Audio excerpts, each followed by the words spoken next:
Сәлем достар, қалдарыңыз қалай? Бүгін осындай өте дәмді шоколад қосылған өте жұмсақ, ауызға салса еритін печенье пісіреміз. Мінекейіңіздер. Ол үшін бізге ерітілген сармаймыз. Салқындағаннан кейін үстіне жұмыртқамызды қосып араластырып, қантымызды салып араластырамыз. Қантымызды жұмыртқа бүкіл заттар бөлме температурасында болу керек.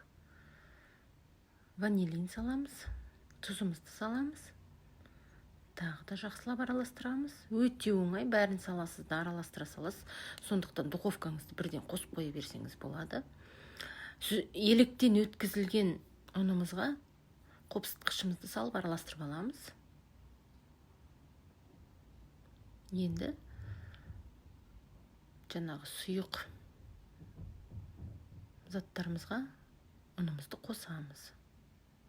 Мінекей, аз-аздан қосасыздар, бөліп, өйткені бізге қоймалыздың консистенция керек, сондықтан өте қою, өте сұйық болып кетпес үшін аз-аздан бөліп саласыздар. Мінекейіңіздер, мына жерде сұйықтау, сондықтан тағы да ұнымызды саламыз. Бөліп салып отырыңыздар. Аз-аздан салып көріп жатырмын. Мінекейіңіздер, тағы да араластырамыз.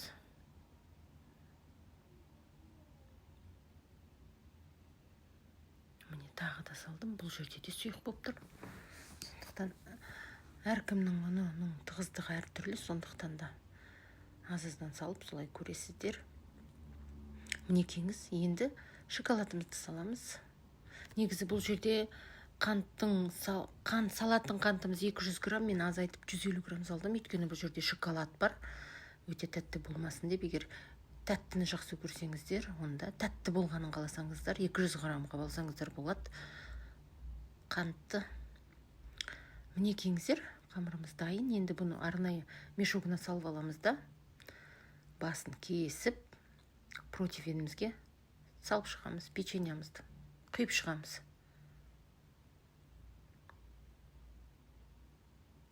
Екіншісі, бұл жерде шоколадты көп салсаңыздар да болады, мен аздау салдым. Міне қолымызды сулап, осылай формасын келтіре саламыз.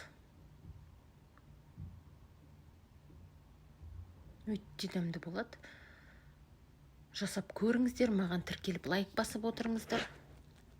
Тағы да қандай рецепт түсірем, комментарийға жазып кетіңіздер. 20-25 минутқа духовкаға салып аламыз. Мінекейіңіздер, өте жұмсақ печеньяларымыз дайын болды.